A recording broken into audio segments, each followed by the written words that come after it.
Welcome to Better Thinking, where we're not here to sell you picks, we're here to make you sharper.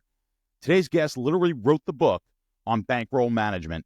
Dan Abrams, author of But How Much Did You Lose, is about to challenge everything you think you know about sports betting. If you've ever heard real bettors never hedge or never make negative EV bets, get ready to have your mind blown. Dan brings the mathematical proof that many professional bettors are leaving serious money on the table, and he'll show you why some negative EV hedges could actually maximize your bankroll growth. This isn't your typical betting podcast with hot picks and empty promises. This is advanced bankroll management that separates the pros from the amateurs. Let's get ready for Mr. Dan Abrams.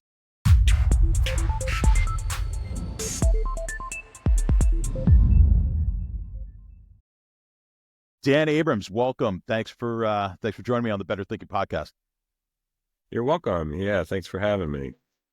Yeah, so I was talking with Joseph Bookdahl, one of the first guests that I had here on Better Thinking, and your name came up. Excuse me, your name came up. He said you absolutely have to have Dan on the show, and you need to read the book. But how much did you lose? So I reached out to you immediately. I did purchase the book, and I will say it's quite the interesting read. And I do want to get into that a bit and talk about some of the stuff that you bring up in there with hedging and expected growth and expected value and all of that. But first thing I wanted to ask you, though, you have Raz in your name on your Twitter, and I don't know a lot of Raz players. I mean, we're a little older, so maybe Raz was a popular game with some of the guys my age and older. I don't know how popular it is these days, but so you were a poker player then. Is that how you started sort of gambling? Was it more poker in the beginning? Yeah, absolutely. I really hadn't done any gambling at all for my entire life until like 2003 when the Moneymaker boom started. And Chris Moneymaker won the World Series of Poker, and it was all over ESPN. So I would watch, baseball or whatever at night, and then after that, this poker tournament would come on. And I had played things like 7-card stud and 5-card draw when I was a kid. Just for not for money, just for chips and that sort of thing. So I thought I knew poker. And then they put on this hold'em stuff, and they had cards face up in the middle of the board. And it's a good thing that Norm and Lon McCarran gave a little explainer every time they would come back from commercial, because otherwise I would never have known what was going on. I mean, I was that green as far as the poker gambling scene. And I really got into it from that. And I was just looking for, something to do for recreation. I wasn't looking to make any money out of it. So I just was playing some micro stakes. I signed up at some of the sites that were around at that time. And then Full Tilt Poker came around, and they started making a big push, big advertising campaign and stuff like that. I remember it was actually had gone down to a Phillies game, and there were people walking around the parking lot handing out little handbills advertising for Full Tilt Poker coming online soon. So it's a big deal. And what they stressed was that you could play against the pros if you were good enough, and you could get promotional stuff. Like if you knocked them out of a tournament, you could get a T-shirt with a little donkey on it, which eventually I got like 8 or 9 of these T-shirts. But at the time I was like, this is really, really cool. But they were pushing, all the games, because a lot of the players that they had at the time were, kind of old school players. Even guys like Phil Ivey, who were young at the time, had played with a lot of the old school players. And while they were great at Hold'em, they liked all the mixed games. So I started dabbling in a lot of the different mixed games. And I really took to Raz when I started playing that. I found I had like an affinity for it. But I still never imagined that I could, do anything more than just play micro stakes. But eventually, I started looking into Raz a little bit more, because there was it's basically one book about the game. at the time called Sklansky on Raz, which eventually got rolled into Sklansky on Poker.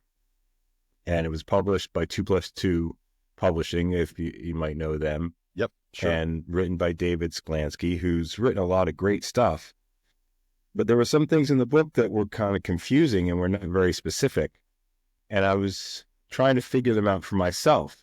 And in a couple of cases, I wound up with a completely different answer than what David had advised in the book. So I really delved into it and eventually figured out that there was a lot more to the game than most people realized, including David himself. So I developed a lot of, mathematical models to kind of model the game and come up with different strategies that would optimize your gameplay. And at that point, I really started to do well at the tables on Raz specifically. So I got to the point where they had some tournaments on Full Tilt where the first prize was you got to fly out to Vegas to play in a World Series of Poker tournament.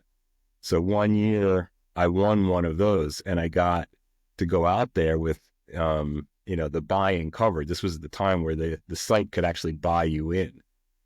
And it was an incredible experience. As a matter of fact, I went out there with a friend of mine who was not a professional poker player, but was, very into the game.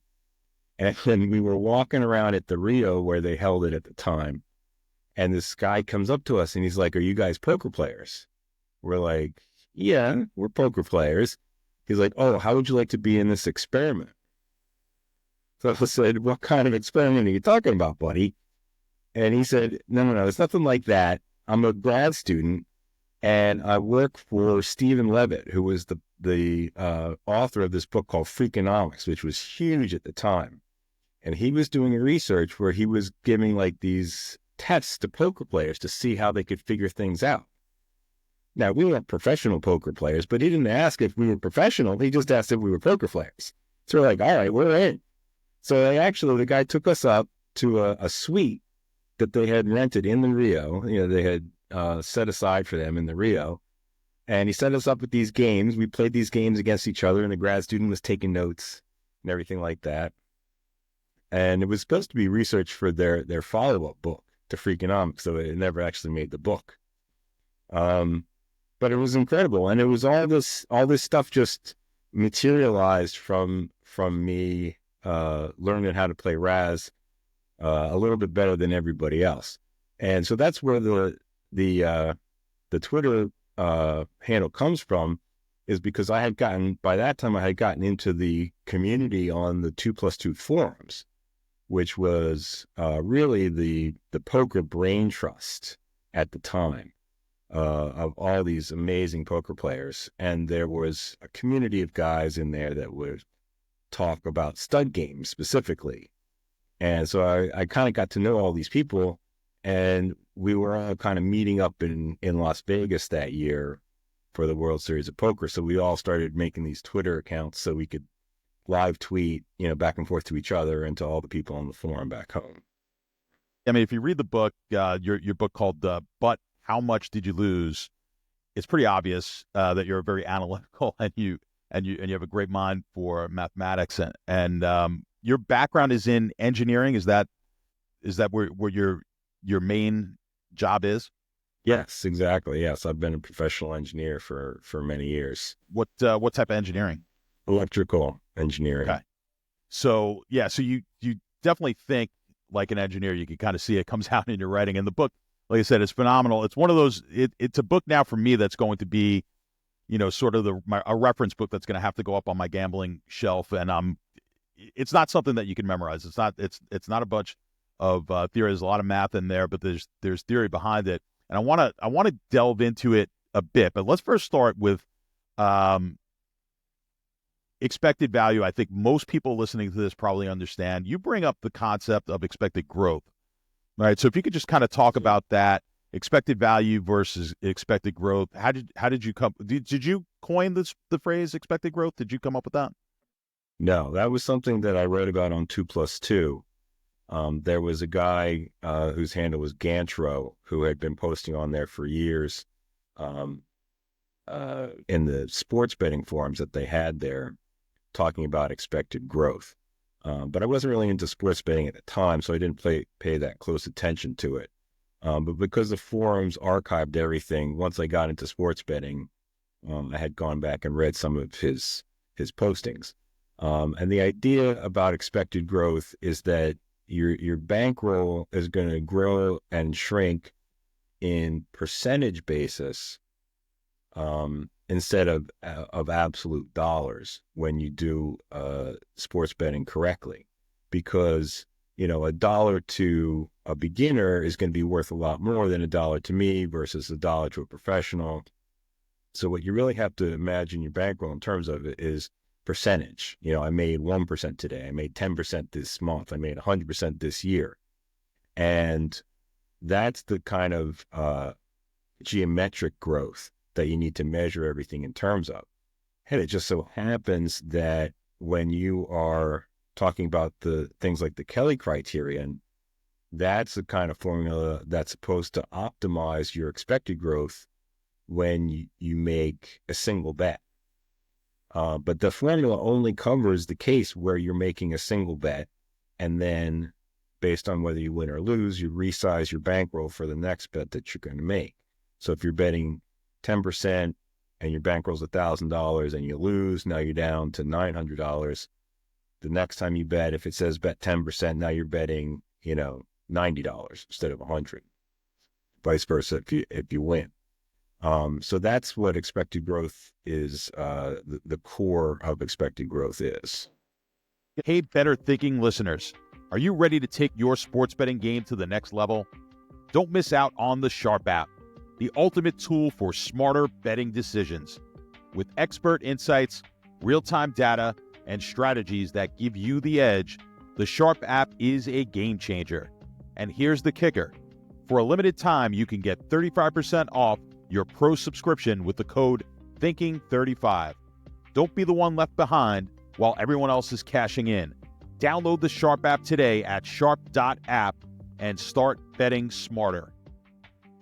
And so Kelly is kind of, I don't want to say controversial, but I think you mentioned it in the book. It's like there's basically people who swear by Kelly, and then there's people who are not fans of Kelly, right? So there's kind of there's two different camps. The thing with me with Kelly, when I first started getting serious, I'd been sports betting for years, but when I first started to really pursue it in a more serious manner and was introduced to Kelly, I started building a model in football in the NFL that would give me would come up with a probability of a win on a certain on each game. So if I thought I had 56% chance of winning that game on a minus 110 spread, I would use Kelly accordingly. And then what I found is it becomes it's really difficult for you to accurately predict what your edge is. What I saw was, at least what my model was,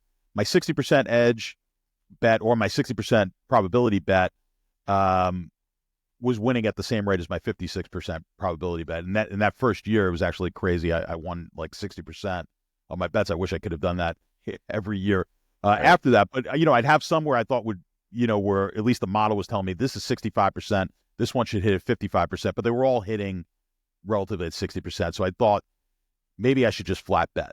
And that's what I kind of fell into. I'm just going to flat bet from that point on, where that's probably wrong if I want to be totally optimizing my bankroll. But where am I wrong there, or should I be using Kelly in a different way? Well, first of all, let me say that's a very, very common issue that a lot of people wrestle with. So you're not alone by any stretch. If you know your edge very precisely and accurately, then the optimal way to grow your bankroll is by using the Kelly Criterion. Because eventually, as you start to win, your flat bets are going to become less and less significant. If you choose a unit size of $100 and you start winning and your bankroll starts growing, You can keep winning if you keep betting $100, and you have a better win rate than the break-even point. But eventually, the $100 is not going to seem all that significant. Conversely, if you start losing, now your $100 starts becoming a bigger and bigger chunk of your bankroll, and now you really risk going broke. So when you talk about flat betting, I think a lot of other people say they're flat betting, but in reality, they're not really flat betting. Because if you start to win, at some point you're going to say, well, $100 isn't doing it anymore. I'm going to go up to $200 or $150. And then you bet in another couple of months, and if you're good and you keep winning, you raise that up to $300. So in essence, you're kind of approximating Kelly. You're just doing it in steps rather than after each time you bet. Now, the other part of Kelly betting is you're trying to bet more when you perceive you have a bigger edge and less when you perceive you have a smaller edge. But you don't have to get your edge right on the nose every single time. As long as you your actual edge averages out to what you predict it to be, then if you're betting based on what you calculated the edge to be, it's going to average out. The effect is going to average out. And Joseph Buchdahl, that's one of the things that he proved in one of the articles that he wrote, is he looked into that specifically. It's like, well, if you think you have a 5% edge, but sometimes you have 7%, sometimes you have 3%, and it all averages out to 5%, do you do better or worse by betting Kelly, assuming you have 5%, or do you try to say, okay, so this time I have 7%, I'm going to bet more. This time I have 3%, I'm going to bet less. And he was able to show that it really turns out to be exactly the same effect. So what you're describing is that your model was basically topping out. You were starting to predict edges that might not really have been there above a certain level. So at that point, what I would advise is say, okay, if you think you're capped at like 56%, which is probably a pretty good estimate of where most people are going to top out at, just based on the records of really, really incredible bettors over the years. You have to kind of limit your betting to say, okay, I'm going to assume 56% is the most I'm going to hit, and base my bet sizing on that, and not try to go, if even if the model says 60%, you're not necessarily going to believe it. Right. So yeah, you're right. I guess that is what I do. That's what I suggest as well to our subscribers. We have an app called the Sharp app. We have a Discord, and and when I give out, I do a lot of prop betting. So nowadays that seems to be a place where I find the market to be a little soft, and we do well with the prop bets. But I've suggested just basically what you said, which I guess is a form of Kelly, where I tell people if you have $1,000 bankroll, whatever threshold it is that you want to go, let's say every $100, then increase your unit size accordingly when you reach that $1,100, when you reach $1,200, and then subsequently if you lose $100, and then use those thresholds in order to change your bankroll, which I guess is very similar to what Kelly would do, but maybe it's a little easier for maybe a more novice sports bettor to understand. Yeah, I think that's a really great method, because if you're betting manually, which you're supposed to do, you're not supposed to use bots to actually bet. But if you're betting manually, trying to figure out resize your bankroll after every bet or after every day becomes tedious, and then you start putting in amounts like $107.38, which is not materially different than $110 or $105. But from personal experience and from hearing what other people have to say, you start betting odd amounts like that, the sports books tend to get a little upset because it looks like you're doing an arbitrage. And that's, to them, is the cardinal sin. If anybody tries to arbitrage them, unless it's a sharp book or an exchange, they get, very, very antsy about that, and they'll limit you real quick. Yeah, I mean, people don't quite understand that. why that is. They're like, well, you should just be taking my bet. You're a sports book. You should just be taking my bets. But that, as you know, is not necessarily the way it works, especially with the square books, which is pretty much what we have in the United States with most of the legal books here. They're kind of square books, and like you said, they do look down on arbing. When I worked on Wall Street and trading, look, the banks operated in a similar way. I worked in currency trading, and if they found that you were arbing them, where it's an OTC market, so it's not like stock exchange where the prices are posted. If you're dealing in OTC option trading, Chase Bank may price it one way, and Bank of America is pricing it differently, and sometimes there'd be an arb opportunity. But if they found you doing that, they'll just cut you off, and that when you're doing it for a living, like you work for a firm on Wall Street, you can't afford to have the big banks cut you off. So and that's a similar problem that people run into, obviously, in sports betting, is if you are arbing and they see that you're constantly picking off their prices that may be off the market, they're going to cut you off as well. Yeah, they will. And that's, the people have workarounds for that sort of thing, but you don't want to kill your account for no good reason. And with Kelly betting, the difference between the expected growth you're going to get by betting $107.35 versus betting $105 or $110 and rounding it off is so trivial that it's not worth worrying about. It's certainly not worth killing your account over. Yeah, for sure. The crux of your book, and I have to admit, I'm almost I'm halfway done. I'm like so I'm about halfway to go, and I bought two books because I was reading it on my way to New York, and someone in C4B on Delta flying back from New York down to Florida is the beneficiary of your book, because I left it in the seat in front of me, so I had to order it while I was in New York so I can finish it. But the crux of it, really, you're getting into hedging quite a bit, and this is a topic for me. I get asked about hedge betting all the time, and I'm one of those guys, and apparently there's a lot of other ones out there who just say, hey, if it's a negative EV play, it's a bad bet. And really, your whole argument in this book is even negative EV bets are a positive, and you should be taking them in these hedge situations, and you get into a ton of detail in the book. But why am I wrong, and why are so many other people wrong when they say don't make these? What's the argument? First of all, kind of steelman my argument here. What was the argument behind EV, negative EV betting for hedging, and why was that considered to be a bad thing? And then what's your argument against that? Okay, well, you're a trader, so I'll make you a deal. I'll answer this question, and then I've got one for you. Okay. All right. So obviously, when you make a bet that's completely independent of every other bet, you want to make sure that that bet has positive expected value, meaning that on average, you'll win more money than you actually put up. And that's how you're going to grow your bankroll. However, there are limits to that.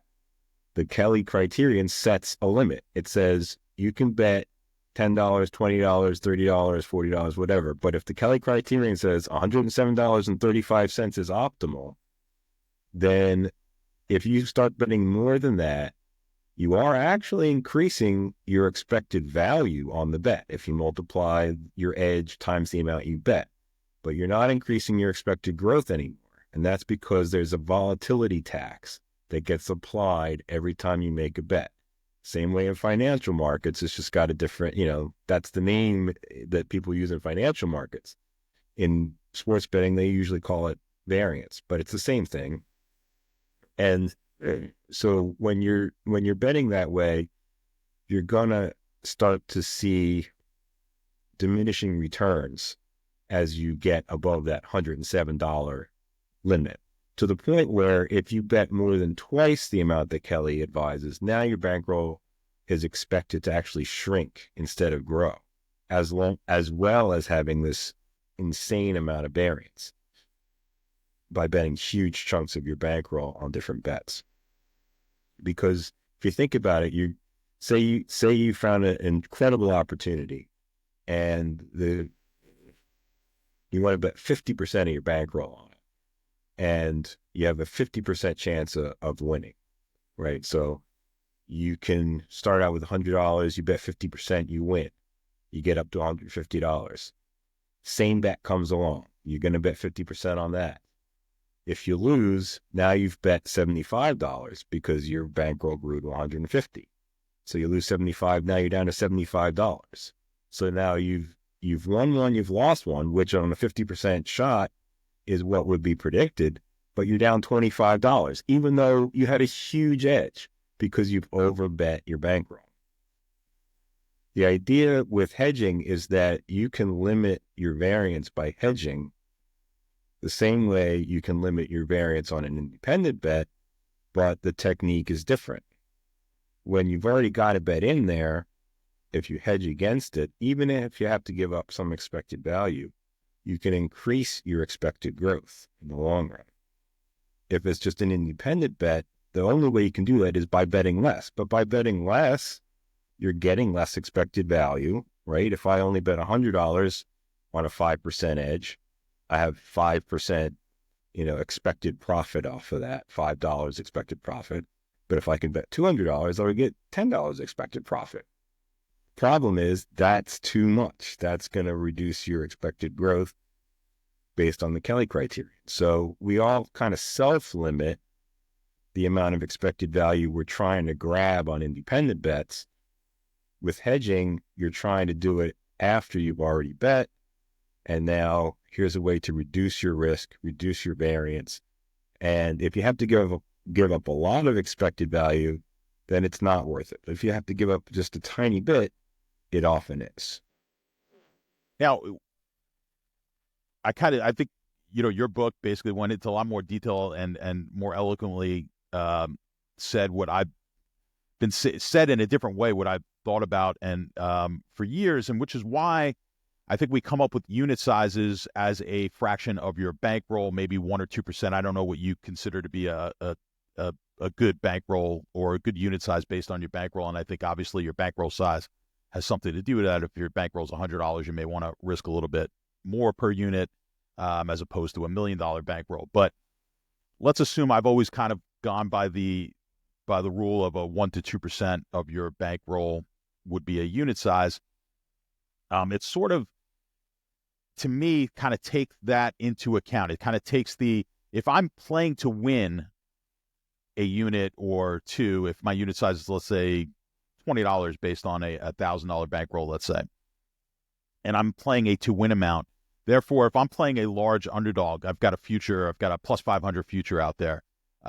Let's say it was a golf future for the weekend, and I've got a plus 500.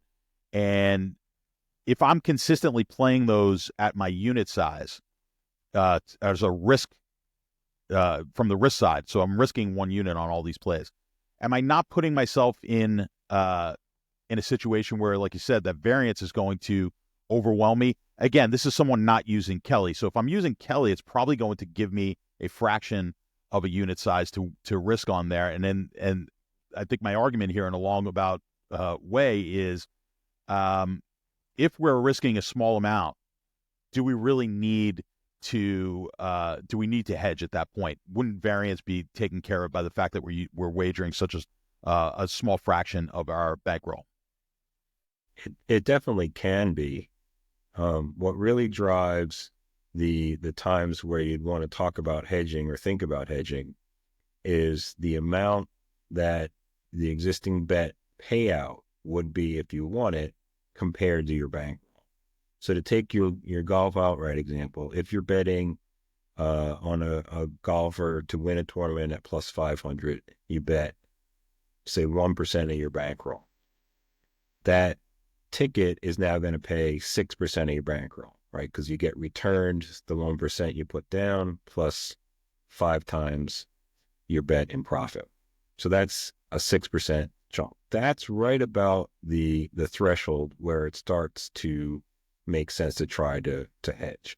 Now, once in a blue moon, you're going to find an opportunity where you can hedge without having to pay additional vig because you get a spectacular price somewhere and either it's a fair price or even plus EV on its own. But I'm talking about situations where you can't find that good a price.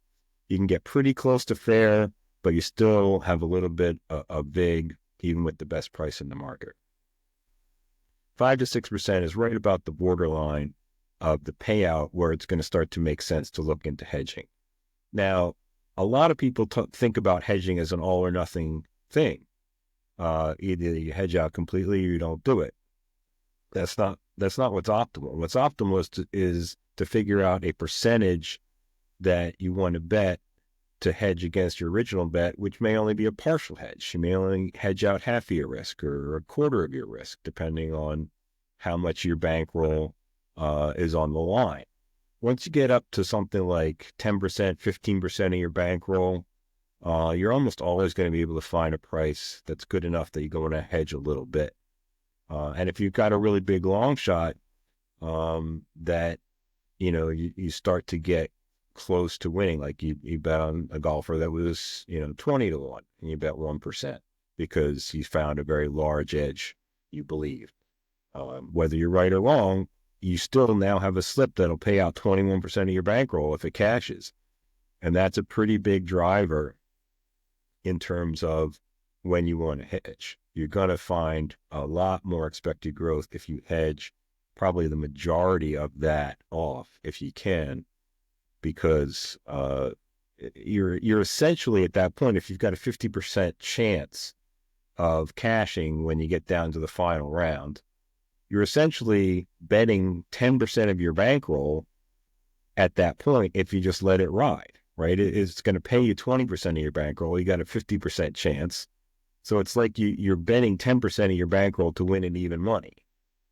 So if you want to think about it that way, that might make a little bit more sense. Yeah, that's actually an interesting one. I didn't think about it like that until you brought it up. But yes, that does make sense because it's almost money. Well, when we hedge in general, again, I could go back to the markets, but typically you're hedging, or at least what I noticed, the hedge becomes a smart play the more equity you have. Am I getting that incorrect or right? So the more equity, because you want to try to hold on some of that equity that you built because your golfer has now gotten close to winning, let's say. Emotionally, it does make a big difference, but mathematically, not always. Because if you think about it, if you've got even only a 10% chance to win, and for some reason, with golfers, it's hard to hedge completely against them, right? Yeah, it's because bad sport to pick, but yeah, go ahead. Yeah, but say your golfer gets into a playoff with another guy, right? And so say he kind of, he's the underdog because he was a long shot to begin with. The other guy, Scotty Scheffler or somebody. And so say he's a 2-1 underdog in the playoffs. So you've only got like a 30% chance to actually cash that ticket. Well, you can bet a lot on Scotty to win at that point.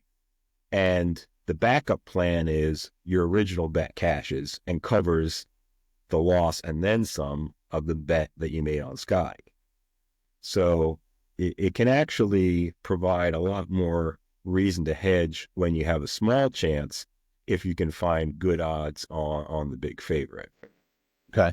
And then there were some instances where you were talking about even making a bet on the original bet, like adding to your bet and not doubling down necessarily, but right. So there were some instances in the book where that is, and it would only be when you have a plus EV situation. In that case, you wouldn't be adding to your bet in a negative EV, right? Yeah. I mean, that's specifically what I called it, is doubling down. So for instance, like we're talking about with the golf outright, you bet on somebody, say not Rory, but somebody who's a bit more of a long shot, and he gets into a playoff with Scotty, and you look at the odds, and it looks like betting on your guy again would be plus EV at that point. And you think, oh, well, it's a good bet. And you plug it into a Kelly calculator and you come up with, I should bet another 2% on my bankroll on him. Again, even though you've already got this ticket that's going to pay out 20% of your bankroll on the same golfer. And when you have a situation like that where you're thinking about a double down, the same rules that apply to hedging work in the other direction, where you can't just say, oh, I've got a 5% edge, that's good enough to bet here, because the risk adds up. The risk of your existing bet adds to the risk of your new bet. And you need a much higher edge in order to want to bet a double down bet like that.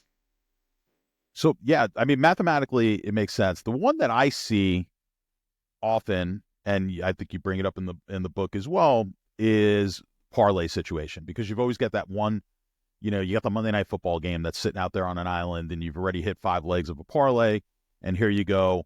Do I go ahead and just let it ride, or do I cash out, or do I hedge on the Monday Night Football game? My argument has always been for that, and again, this is going back to my it's a negative EV play to hedge. Why did you play the Monday night game in the first place? Now, let's just assume the line hasn't changed, or, there's no new information.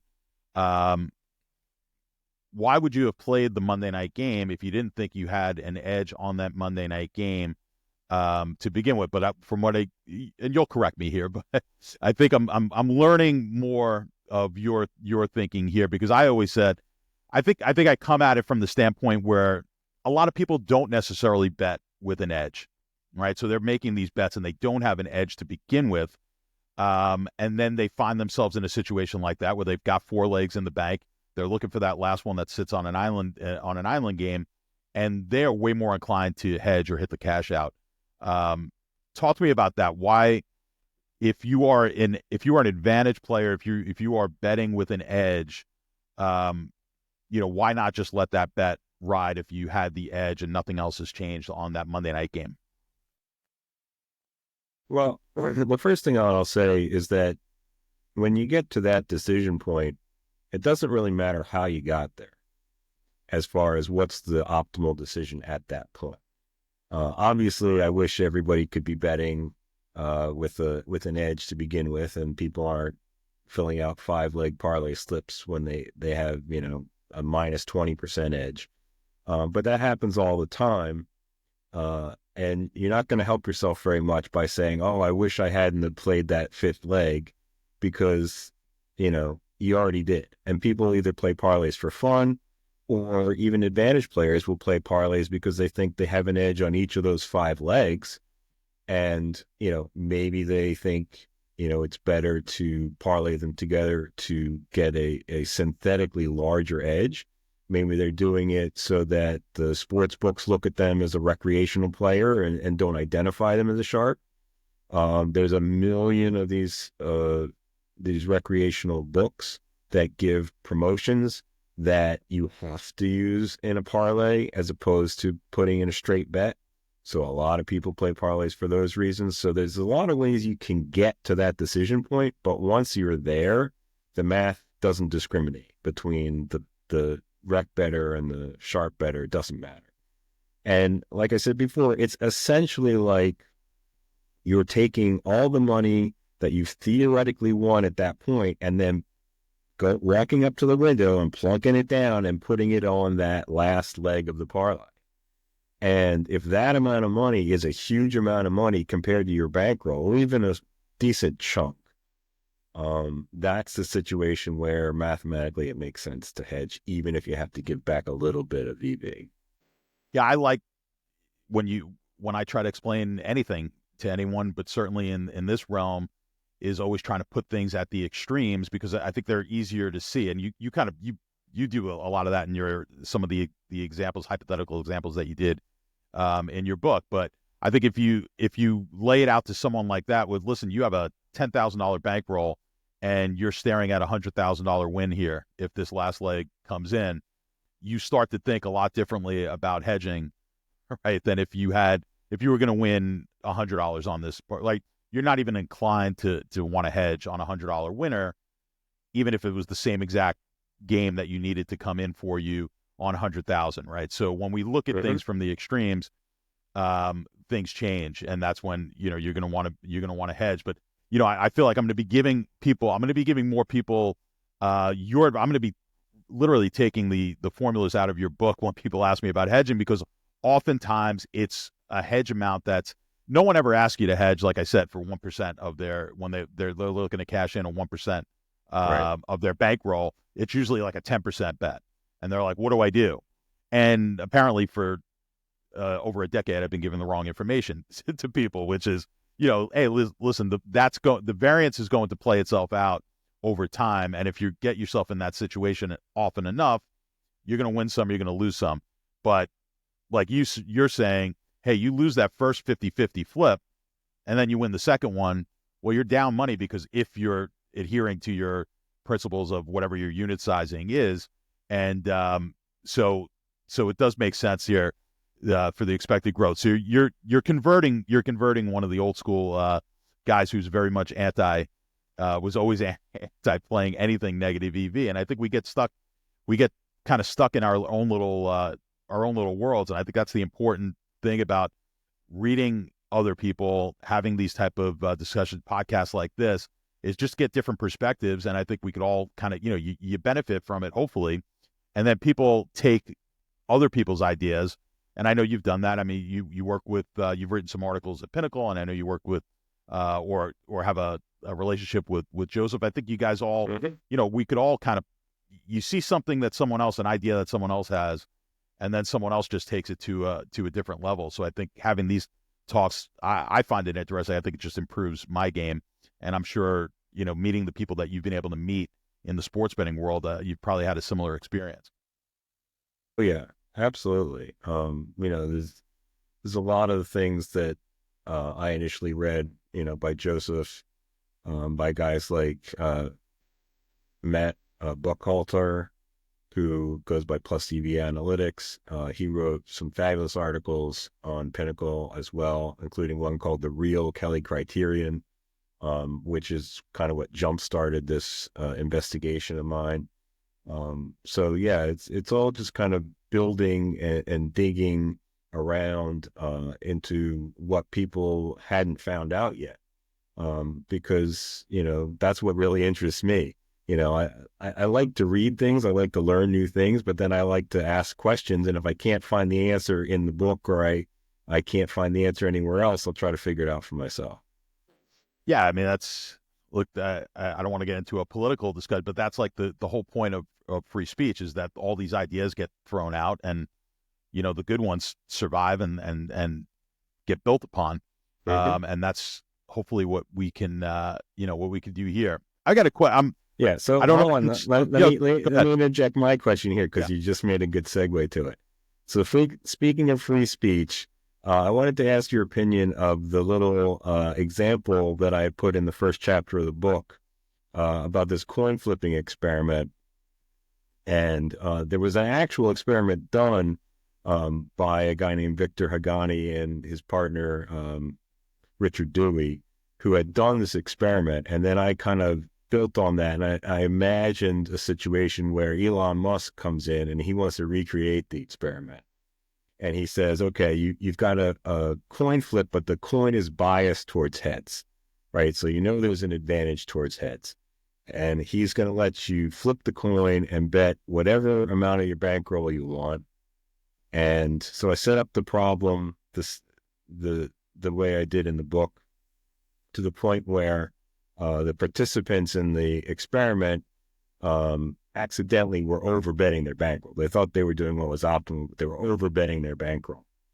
So I wanted to see what you thought of that experiment, if you knew of the original experiment, and what you thought of the variation I came up with. I did. Yeah, I did not know the original, and I believe it was they had told the participants that there was a limit, right, to what they could win, but did not tell them what the limit was.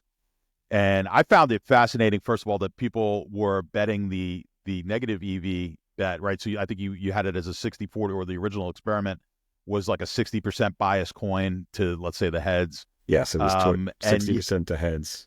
And they actually got people who were trying to pick the tails. So they were essentially, people were just trying to guess right and not play plus EV. That was the first remarkable thing, but also not totally shocking, because we see that you just see it all the time. And as I know someone with how your mind works, it's similar to mine. It's like it's very sacrilegious to even think about making a negative EV play, which is how we got here in the first place. Is why you had to write this book. Right. But as your initial bet, I assume. Listen, we all play. We'll all go throw some dice for fun or play some blackjack, and not counting. Not from a card counter standpoint, as an entertainment thing. But when you become a professional, or at least you an advantage player, you're very averse to these negative EV plays. So, but you see the public in general. I think it goes back to what you were saying, or we were talking about these parlays, and I think they've become hugely popular now, and really the square books are pushing them tremendously. And from the people that I see around me that are very casual bettors, they almost all just play these big parlays. They're looking for their huge ticket, and they don't really care about the EV. But I thought the experiment was fascinating in that aspect. And then when your wrinkle on it, where you put Elon Musk and said, "Hey, we're going to give, you could play the game as long as you want." Right. Okay. I did see it coming, though. I knew exactly what was going to happen there because of reading the prelude to that in your book, which was everyone was going to go broke except for one person. So the EV was positive for everybody in the game. Yet, if you played at that, if you were risking too much, almost everyone was going to go broke. There was always going to be that one person, though, that did not. So the money would go all to one person, and the odds were pretty good that you were going to be one of the ones who went broke. Exactly. And that was kind of the point of including that example, is that, the idea of expected growth is that the median size of your bankroll is what's going to grow steadily, right? So that's going to be 50% chance that it's above that amount, and 50% chance it's below that amount. And if you're overbetting your bankroll, then there's a 50% chance that you'll be above that 3 cents that people, got down to an expected bankroll of 3 cents in that experiment. So there's a 50% chance that you're above the 3 cents, but there's a 50% chance that you're below the 3 cents. And one of those guys somewhere in there is going to be somebody who makes so much money because they got so many more heads than predicted, that they're going to be incredibly wealthy, and everybody else is going to be broke. Right. And of course, it's a hypothetical game. But maybe some people would be willing to take that chance on whatever the starting bankroll was, at the chance of basically having all the money in the world. I think, a lot of people would, but I think your point came across well with me, at least, in that where there is a point at which you have, there's a limit to exactly how much you could wager on a plus EV, bet. I guess that is what Kelly really helps you with. There's that peak point, right? So there's whatever that number is, that is optimal. It's sort of I would guess on most Kelly, the chart would look like basically like a bell curve, or even a parabola. I guess it would just be like that. And then all you're doing here with your hedging and your EG is just kind of guaranteeing that you don't fall below that. You don't basically lose all your bankroll. We're gonna mitigate the variance. It's like in poker, running it 2 or 3 times. We just want to mitigate variance. I've got an 80% edge on this. I've heard a lot of people ask me this in poker. They're like, why do these guys flip it? He's got the advantage, let's say in Hold'em. He's 80-20 here on this. Why would you ever flip it 2 or 3 times? And of course, I mean, the answer is just, they're just worried about the variance. If they could just take 80% of the pot right there, they would take it and give, and the other person, if they were smart, would just take the 20%, right? Because they don't want, assuming it was a big, large pot, which is when you typically see these things being done. The first time I started seeing it was those high stakes poker games, because these guys, at that level, were probably risking a fair amount of bankroll, and variance becomes huge. If you're playing with your buddies for a quarter and 50 cents, you're not really worried about running it 3 times. It's a similar thing here, I think, with your unit sizing and your bankroll size for sports. Yeah, exactly. And that brings up another very good point that I didn't really spell out in the book. specifically, but it kind of runs throughout the text, is that when you're looking at the Kelly Criterion for an individual bet, which I call a naked bet, if you go ahead and bet full Kelly every time, even if you have your edge calculated exactly right, so you're not actually over betting, right? You've actually calculated everything properly, but you're betting at full Kelly, you're going to take really huge swings. There's a lot of variance involved, even in full Kelly. So most people, rightly so, will bet at a fraction of Kelly if they're going to use that system. And quarter Kelly is probably the most common, which, I'm very much on board with. But the thing to realize is that you're getting about half of your maximum expected growth when you bet at quarter Kelly versus betting at full Kelly. When you're hedging, you do want to bet at the full Kelly calculation for the hedge, because that actually reduces your variance that much more.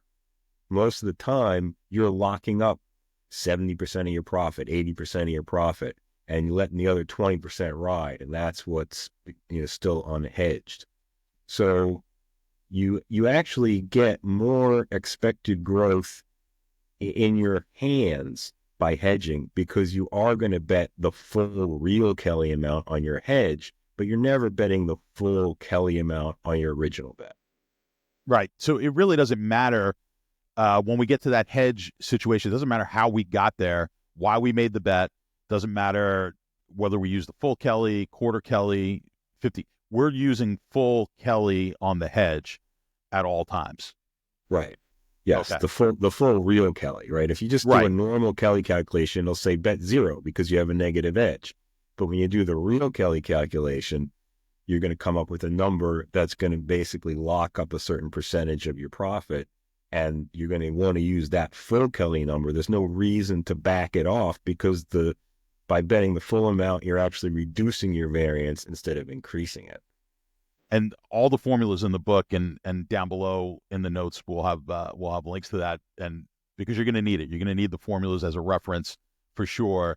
So this is one of those books you're going to open up a million times. Hopefully you open it up a lot, because when you're in a hedging situation, ideally you're going to be banking some profits regardless. That's the whole point of doing this, right? The one other thing in there, you kind of touched on it with de-vigging a line. How do we do that? How do we de-vig the line, and why do we want to de-vig the line? Well, every time you look at sports books odds, in American odds, you'll see something like plus 160 on one side, minus 200 on the other side. Or if it's a spread, the Eagles are favored by 3.5 points, and that's minus 110, and then the Giants are minus 110 plus 3.5 points. That represents a vig. That's a certain margin of error that the sports book builds in so that they can make money, even if you got people betting on either side of that bet. One of the ways to try to figure out where you can have an edge is to try to figure out the difference between the odds you can bet on one book versus the odds you can bet on another book. If one of those books can be trusted to have a very good estimate of the real probability of the spread hitting, or a team winning, or a player scoring 20 points, whatever the bet is, you can take their line as a source of truth. But their line still has a vig applied to it. Right? If you believe that, Pinnacle, which is one of the sharpest sports books, has a line on the Eagles game, and they say the Eagles are minus 200 and the Giants are plus 160. Okay, maybe they know the real likelihood of these things happening, but plus 160 and minus 200 neither one of those represents the real likelihood. It's somewhere in the middle. And you have to kind of guess, how did they take that price in the middle and add a vig to it to come up with minus 200 for the one team and plus 160 for the other? So there's a bunch of different techniques that people use to try to extract the true line from a pair of odds like that by de-vigging. That's the process of de-vigging. And that's the reason why you want to do it, because you want to get those true odds. Because if I think the true odds on the Eagles are minus 180, but there's another sports book out there that's got them at, minus 170, then that represents a line with an edge, right? The odds that I can bet at are better than the true odds. So that would give me an edge to bet on that. But if the true odds are actually minus 165, then that 170 price is no good. That's a minus EV price. So it's very important to be able to de-vig properly if you're going to try this top-down method of betting. Now, there's a bunch of different ways that people have proposed for de-vigging. But guys like Joseph Buchdahl have looked into this very, very closely and have taken those different methods and put them to the test and said, okay, if I was using this method and I came up with these true prices, would that reflect reality over many, many thousands of games, many, many thousands of samples? And he found some methods are much better at predicting reality than other methods. What I did was I came at it from the opposite point of view. I said, what if these sports books are trying to apply a VIG, not so that they get the same expected value, whichever side of the bet you take, but that they get the same expected growth, whichever the side of the bet you take. Say they're the Kelly bettor, and they're putting out these lines, and they say, okay, I want the same expected growth whether you bet on the Eagles or whether you bet on the Giants. How would they apply a VIG? And if you reverse that process, would it come up with the answer that looks like reality?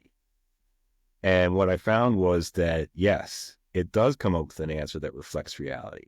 Because when you use that method of de-vigging, it basically does it gets the same results as something called the Probit scale, which is a very accurate way of de-vigging, and almost exactly the same as what's called the additive method, which has also been shown by Joseph to be extremely accurate.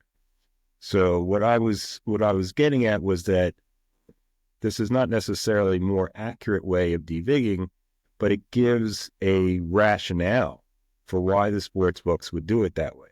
Because when they apply the VIG, they can get the same expected growth, whichever side of the bet you take. Yeah, I have not dug into that one in the book deeply yet, so I'm gonna have to really dig in to it. That's why I wanted to ask you about it a bit. And the hardest thing to de-vig are you capable of doing it in like the futures markets? Again, we talk about the golf market is a tough one, but just futures, you got Super Bowl bets, 30 teams or whatever it is, 32 teams. Futures market for the Super Bowl. Can those are really the hardest ones to kind of figure out what we could see the hold, which is tremendous on those futures bets, but those are really difficult really to find a VIG or to de-vig, no? It's a lot more difficult. Yes, because you have to make a lot more assumptions. But if you use something like the additive method, that will lend itself very well to one-way markets like that. That's part of the problem with those futures markets is it's all one way. Like you can only bet on a team to win the Super Bowl. You're not betting on a team not to win the Super Bowl. And there are a few places like Circa, which is a great and very sharp book in Vegas, that will put up two-way lines for those kind of markets. But that's pretty rare. Most books won't do that. You have to either bet on one team to win or a different team to win. And those all end up being plus money prices. There's no minus money price to gauge it against to try to figure out what the VIG is there. But there are ways to do that, and there are a lot of services that pretty accurately will do that. Yeah, you see some of the more popular props now, and they're basically anytime touchdowns. They're one-way markets in most books. And I just warn people, look, if you don't have some sort of a model and an edge, or that you're probably just getting ripped off on the VIG, because they don't have to show a two-way price, meaning they could juice it as much as they want without you kind of knowing, because they know either you're going to take the bet or not take the bet, and they're not at risk on the other side. So a lot of people don't understand that. They'll take home run props or to score a goal or the anytime touchdowns, like I said, which are massively popular, and they're really getting juiced tremendously on those, and but people love them and they love to parlay them, and when you're parlaying a negative edge, it's all you're doing is multiplying that negative edge in a bad way. But one Sure. thing I just wanted to ask you one thing. I don't know if you've looked into this at all, but before I let you go, I'd be remiss to not ask, because I do. Are you familiar with the survivor? I'm sure you're familiar with survivor pools, NFL survivor pools. Yes. Oh, and it's not just an NFL survivor, but if you're in a pool like that, and Circa, you mentioned Circa, of course, they've got the big survivor pool, $14.2 million this year on the line. Hedging in a pool like that, and specifically for survivor, because, matter of fact, when I get off of this, I'm going to be doing my survivor video, and people are going to be looking for some advice on hedging. Mm-hmm. For one, obviously, the earlier in the season it is, the much more difficult it is to hedge. As you get now to week 18, if this is the final week, you've got a lot more information. So making a hedge bet is easier. So the variables involved are time and how much equity you've got left. You have in that pool, and the amount of participants or other entries that are left. Have you given any thought? Is there anything that we could use from your formulas to kind of figure out what the optimal way to hedge is, especially when we've got multiple weeks to go? It's a really difficult problem, so I don't necessarily expect you to have an answer, but I was just curious. Yeah. Like you said, it is a very difficult problem once you get multiple levels like that. But I do have a chapter in the book where I talk about that, where you can actually calculate what a good hedge amount, an optimal hedge amount would be if you assume that you have a certain percentage chance to win your bet right now, and that percentage chance will increase if you win that particular week, and it'll decrease if you don't win that particular week. Now, in a survivor pool, if you don't win that week, your chance goes to zero because you're out. But that's part of the formula. You plug in 0% for if you lose. You plug in, maybe you had a 20% chance to win, and now you're up to 25% chance. Plug in the 25% chance, and you can actually get an optimal hedge amount that you should be betting against yourself, basically, for that week's picks. But I will caution people that it's a very slippery slope to go down when you still have several weeks or several stages in the bet to go. Because if you think about it, every time you advance in the survivor pool, that means you've lost your hedge bet. So if you get to a point where it becomes difficult to hedge because you're talking about hundreds of thousands of dollars in the last week or two, you could end up in a situation where you get knocked out of the pool after you've already lost 3 or 4 hedge bets for relatively large amounts. So then that's the worst of both worlds. So if you're going to go down that path, you have to commit to it, and you have to have a plan for how you're going to be able to hedge all the way to the end if you get all the way to the end. Right. And that is one reason I do in those type of pools, I like to hedge with the spread, because at least it gives me a chance to maybe win the bet and continue to advance, as opposed to maybe taking the money line. But that's a topic we could get into maybe at another time. That's my big hedging is when you're in a big pool. And I'm going to get to that. I'm going to get to that chapter now because I'm going to geek out over it, and I love formulas and numbers and all that. So I mean, it was a ton of information. I really thank you for coming on. I greatly appreciate it, and I think it was a benefit to all of our listeners and those on YouTube watching it. So I can't thank you enough, Dan. And the book is fantastic. I'm sure a lot of us are going to go out there and grab it and learn a little bit something. Learn how stupid I've been for all these years. Well, it's just everybody, should keep learning. That's what got me into this in the first place. That's what got me into Raz. It's what got me into sports betting and kept me in it, is that there's always something new to learn. So I look forward to learning more from you as well. Well, I appreciate it again. Thanks so much. Sure thing. Thanks for watching, and don't forget to like and subscribe if you like this content.